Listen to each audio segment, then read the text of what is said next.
Good afternoon, everyone. Welcome to Live Storytime. My name is Miss Mary, and I am excited to be with you this afternoon. I am going to just give it a couple of seconds to get started and have some people tune in. Welcome, welcome.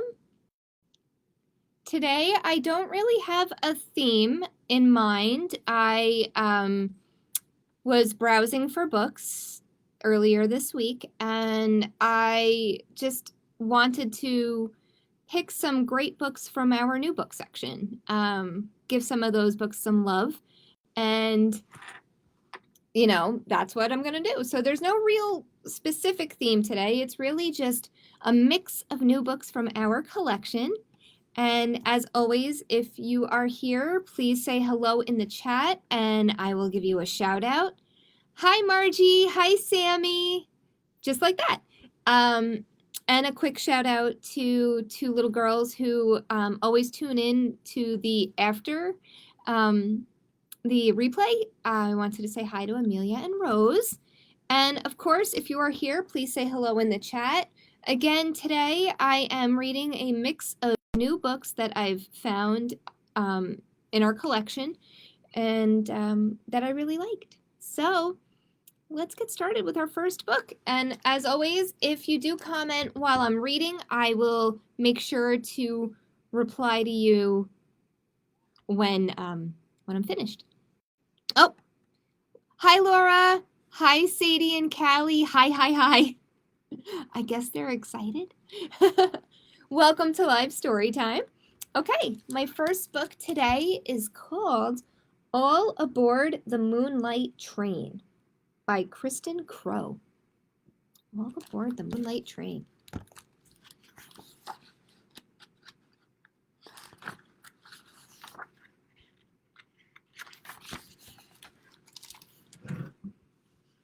If you're restless and can't sleep, come explore the jungle deep, where the beasts and critters creep, all aboard the Moonlight Train. Aren't these illustrations beautiful? I just loved them. There's a toucan at the gate, takes your ticket, checks the date. March aboard, wild things await, all aboard the Moonlight Train.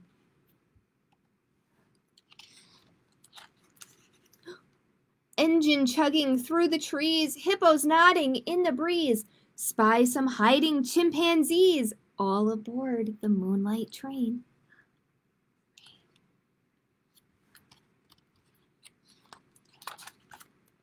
Are the stars out? Go and check. Climb up a giraffe's long neck. It's the perfect lookout deck, all aboard the Moonlight Train. I think these illustrations are gorgeous.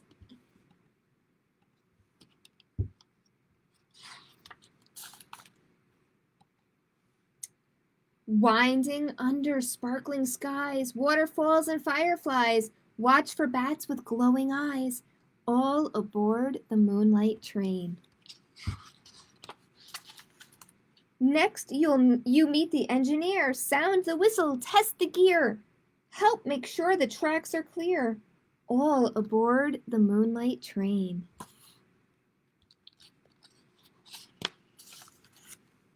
Hungry for a midnight snack? Try the mango pancake stack. Warthogs serve it piggyback, all aboard the Moonlight Train.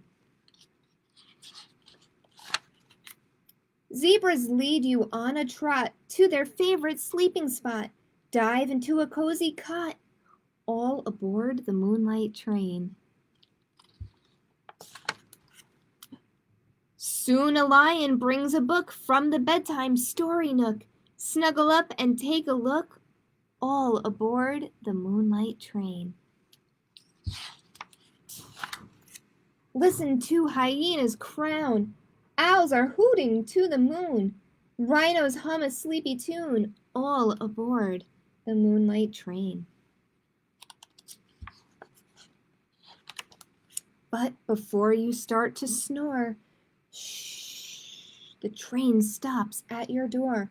Come back soon, explore some more. Good night, good night. Moonlight train. That is all aboard the Moonlight train. Okay, I have a couple of comments. Hi, Gavin. Hi, Marianne. How are you? Glad to see you here. I'm excited that Gavin is back. And Callie wants to know if I like goldfish. I actually, fun fact, Callie, I actually have a recipe and I make my own goldfish crackers. Little fun fact about Miss Mary. So I do like the pretzel goldfish though, but the cheddar ones I can't eat because I'm vegan. But I do make my own. It's a little bit of work, so I don't do it a lot. But Sadie wants to know if I've tasted eggs yet. Nope. And probably not going to, because again, vegan. But thank you for asking, and I'm glad you like eggs. That's all that really matters. Okay, so if anybody else is here, please say hello in the chat, and I'll be sure to give a shout out or answer a question. And all right, let's read our next book. Now, this book, I read it, and I thought this is perfect for siblings who, you know, they like each other, but sometimes they can annoy each other. And that happens, especially in times like these where we have to stay home more. And, you know, that's just, you know, what we do. But this book I really liked because it touched on that, but also, you know, has a happy ending. So, hi, Amy. Hi, Brian. Good to see you here. Welcome, welcome. Thanks for coming. Okay. So this is called William's Getaway by Annika Dunkley.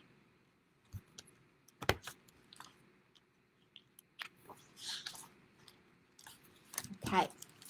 Here we go. William has a little brother. His name is Edgar. Edgar loves to play with William, and sometimes,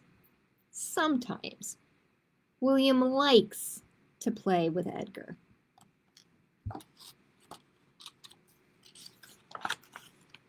But today William has had enough of Edgar. It happens sometimes. You want to build a fort, William? No. You want to play Monster Truck Smash Up, William? No.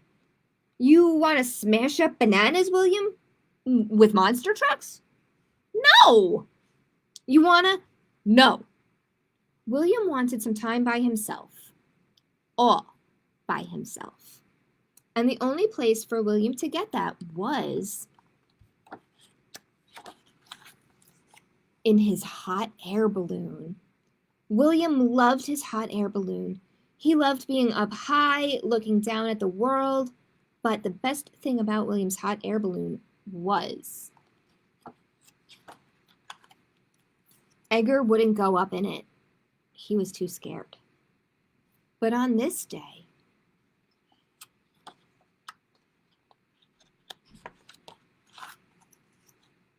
hold on, William. Wait for me.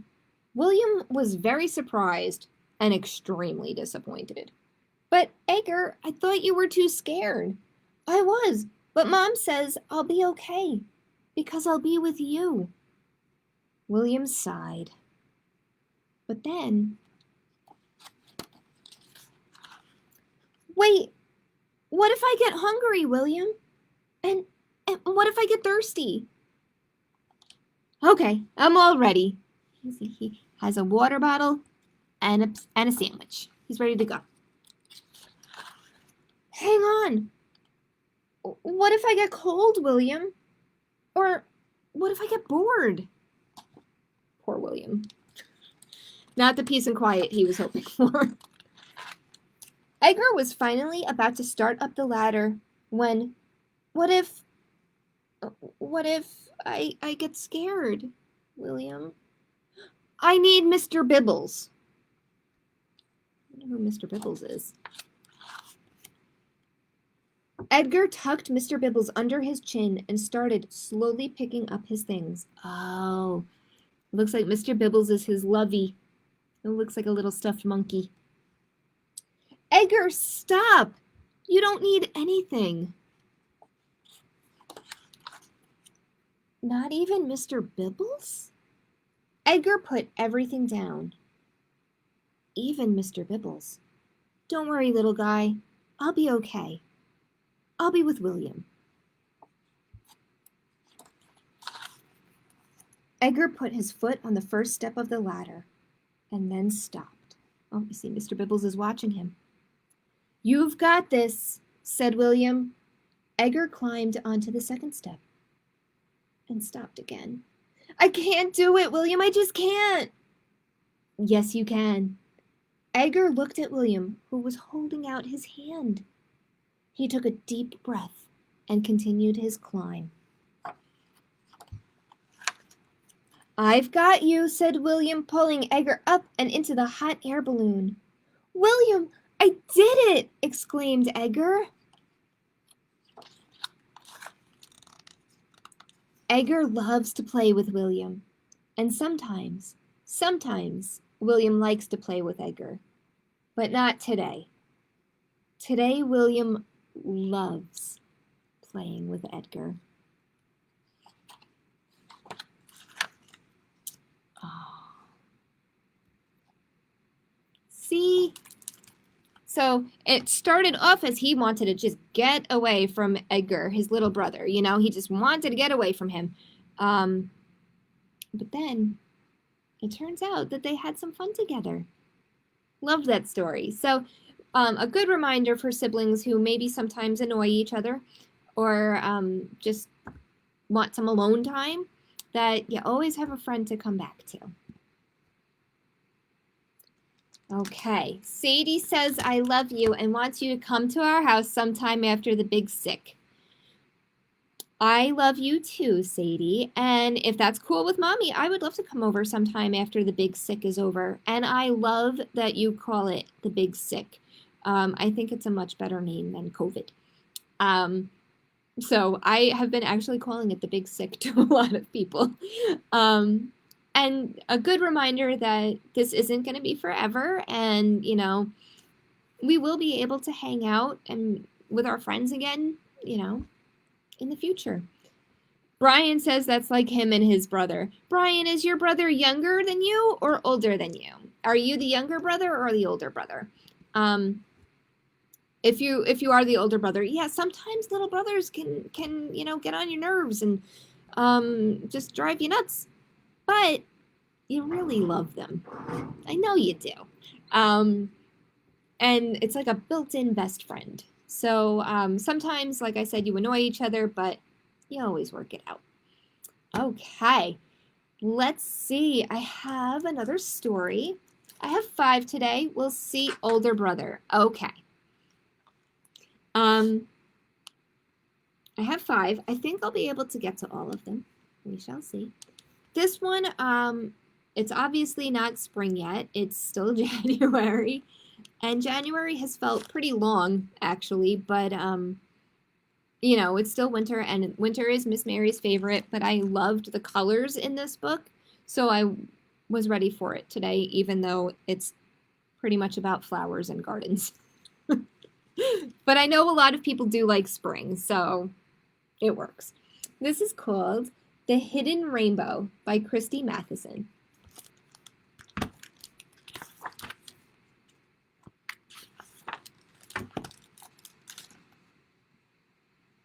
One little bee peeks out to see a world of gray and snow. She's looking for bright colors, and she needs you to help them grow.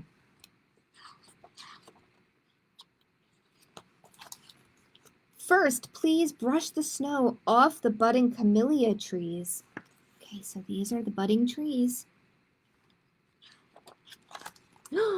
Look, the flowers are red and their nectar feeds 2 bees. Tickle the very tops of the growing tulip leaves. Very soon the bees will find.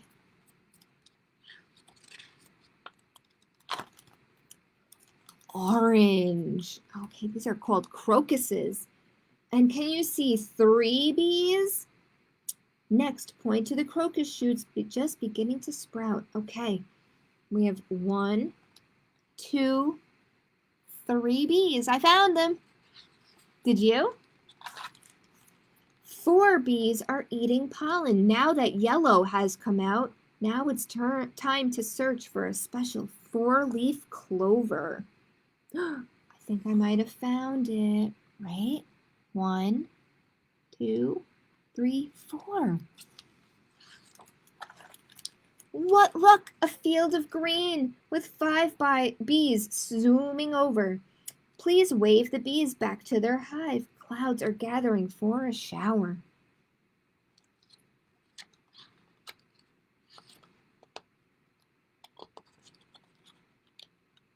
There we go.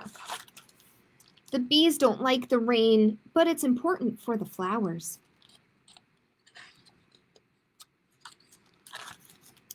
Blow the forget-me-not buds dry as the rain clears from the sky.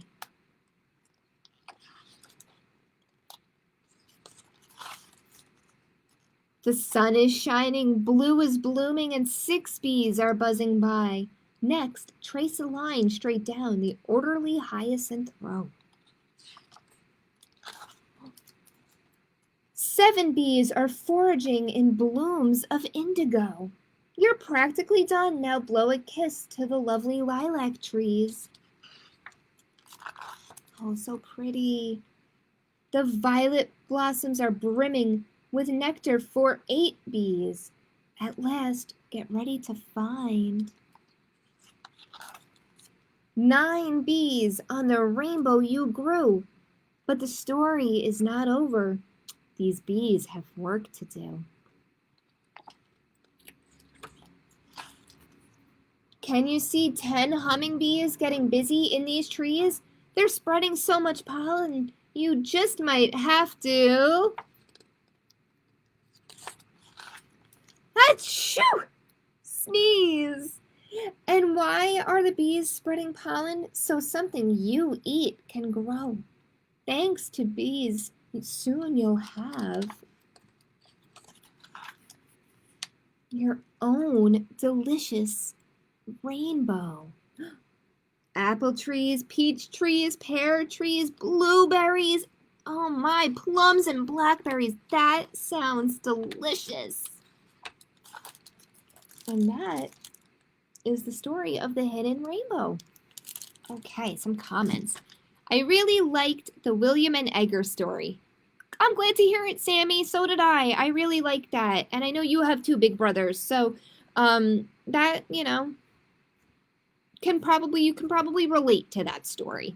Sadie wants to know your favorite season and wants to tell you hers is summer. I did just say it was winter, but I'll say it again. It is an unpopular favorite season to have, but Miss Mary holds tight. I love winter. My second favorite is fall. Summer, I love summer reading club and things like that, but summer is kind of a little too warm for me. Sorry.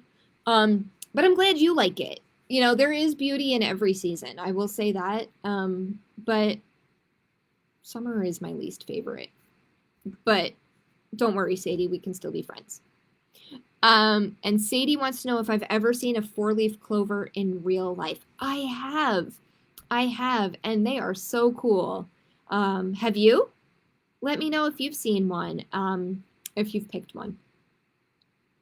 Brian liked the William and Edgar story as well because he has 2 big brothers. I'm going to try and find more books that are kind of like about sibling relationships because I feel like that's an important thing to read about and to share with each other these days.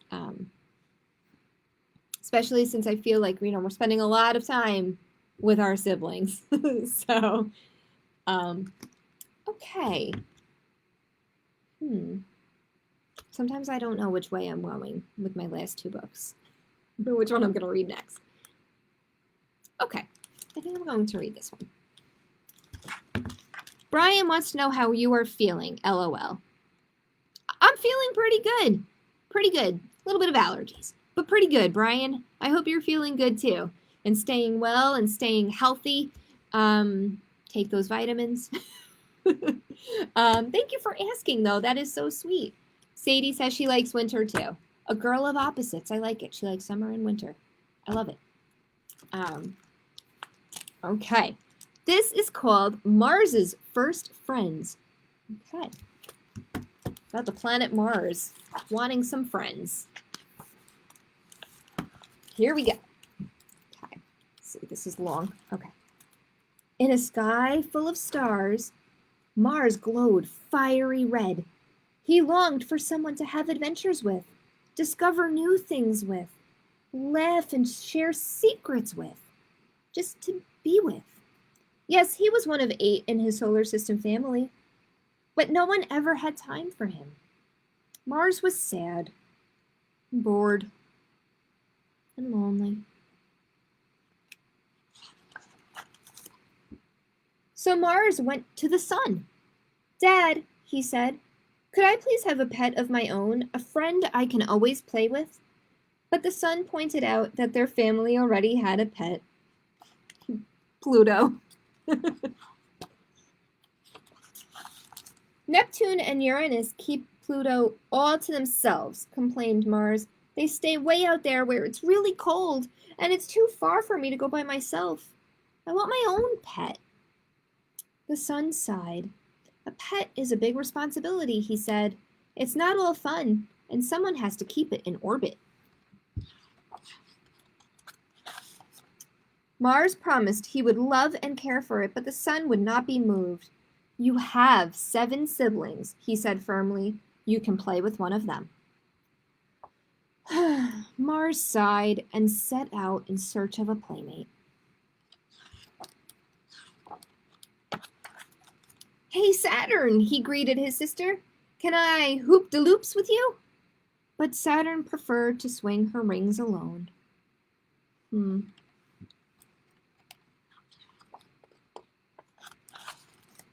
Disappointed but determined, Mars headed for Jupiter. How about a little hide-and-seek? He asked. But Jupiter was too busy juggling his many moons. He just didn't have the time. Mars had high hopes for a game with Earth. He was closest to her, after all. I'd like to, Mars, said Earth with a yawn. But just as I put half the humans to bed, the other half wake up. I'm so tired. Maybe later. Next, Mars approached his sister Venus. Are you feeling up for a game? Mars asked. I don't think so, Red, said Venus. My temperature is so high. I think I just need to rest a bit. Mars didn't bother asking Mercury. He was too young for games and always stayed by the sun's side. I told you, Dad, said Mars, dispirited. No one will play. But wait, what's over there?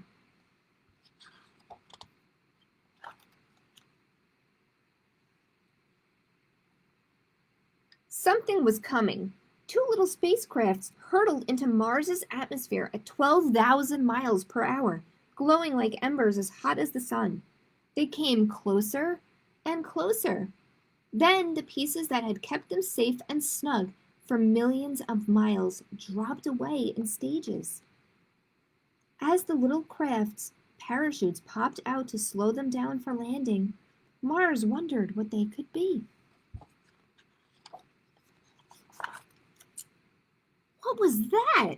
Mars asked as a lander thumped down on his surface. It bumped and bounced, tipped and tumbled until it drifted to a stop in a cloud of ruby dust. And soon the other would do the same. Those are for me? He wondered aloud. As the airbags fell away, 2 rovers from Earth emerged. Mars's heart skipped with excitement. Could they become his new best friends? Would he finally have someone to play with after all? Pets, he exclaimed. Not just 1, but 2. Thank you, Earth, he shouted to his sister. The whole family thought you'd like them, said Earth. The rovers raced about exploring their new home. After the long journey, they were eager to play. Spirit and Opportunity were interested in everything, and Mars laughed at how curious they were. It tickled when they roamed in and out of his craters. He thought it was funny that they liked to collect rocks. They played together in a red dust storm he sent out. Mars had never had so much fun. He curled up that night with Spirit and Opportunity snuggled close. I promise I'll give you a good home, always, he whispered to his new pets. The very best. And who knows, he thought as he drifted off to sleep, maybe more pets would come his way in the future. And that is the story of Mars's first friends. Okay. Sadie says, your stories are the best. Thanks, Sadie. I really try and pick some really great ones every week, so I'm glad you're liking them. I don't have a pet, but that's okay. And is she going to answer, Brian? Sorry, Brian. You know what happens is there's a little bit of a delay with, I don't see the comments right away. And then when I do, I, of course, answer you right away. But you might type it and I don't see it right away. So that explains that, hopefully. But I promise I'll always answer you. Okay. I have time for one more story today. I thought this was a very sweet little story. Again, these are all books that are from our new shelf, new books that have just come in. This is called The Little Blue Cottage by Kelly Jordan. Isn't it cute?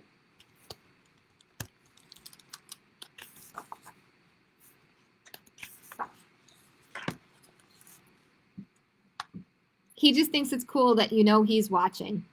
I think it's pretty cool too, Brian. The little blue cottage sat by the bay where pelicans flew and orange foxes played. All year the cottage waited for summer to return, and with it, the little girl. When the weather grew warmer, she finally arrived. The cottage whistled and hummed and filled with light. Nose to window, the girl gazed at the waves and whispered, "You are my favorite place." Gray dolphins dove and white seagulls sang. Bright-colored boats bounced over the bay. When nighttime came, the rocking chairs creaked. Waves lulled the girl and her cottage to sleep. Then it was fall. The girl left again. As leaves turned to gold, the blue cottage sighed. When wintertime came, the girl stayed away, while the little cottage shivered through snow, ice, and rain.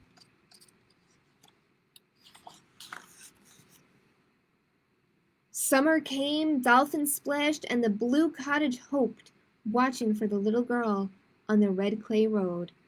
Eventually, a honk, honk echoed around the bend. The little girl had come back to the cottage again.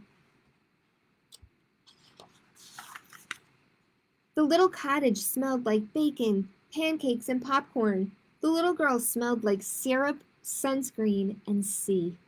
The girl cuddled close in her favorite nook and whispered, "I miss you when I'm away."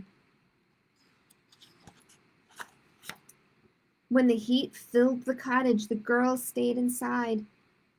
The cottage kept watch as she caught fireflies. She swam like a mermaid and yelled in the wind, "Faster, faster!" and "Again, again!" When thunderclouds gathered, the girl hid indoors where it was cozy, safe, quiet, and warm. Wild waves crashed and the world filled with water. As angry winds howled, the little cottage stood strong. Year after year and night after day, the girl and the cottage, the sun and the rain, they grew up together from summer to summer, the little blue cottage, the little bay girl. Then one summer arrived and the girl stayed away. The cottage waited and waited. The kitchen was silent, smells of syrup fading. The boat went unused and games went unplayed. The cottage sat empty and dimming to gray. Through holidays, heat waves, and hurricanes, years came and went, along with the hope that the little girl would appear on the red clay road. Then one day, a faint beep beep echoed in the drive. Gravel crunched under feet, and the little cottage cried, "At last!" The girl, now a mother, had finally arrived. The cottage whistled and hummed and filled with light. The girl opened the windows and breathed in the waves. "I missed you," she whispered, "while I was away." She repainted the cottage so it once more gleamed blue. It was just like new. It was just like always. The rooms filled again with family, seashells, and songs. The little cottage beamed bright as the days lingered long. Gray dolphins dove and white seagulls sang. Bright-colored boats bounced over the bay. When nighttime came, the rocking chairs creaked. Waves lulled the girl and her cottage to sleep. That is the story of the Little Blue Cottage. Okay. All right.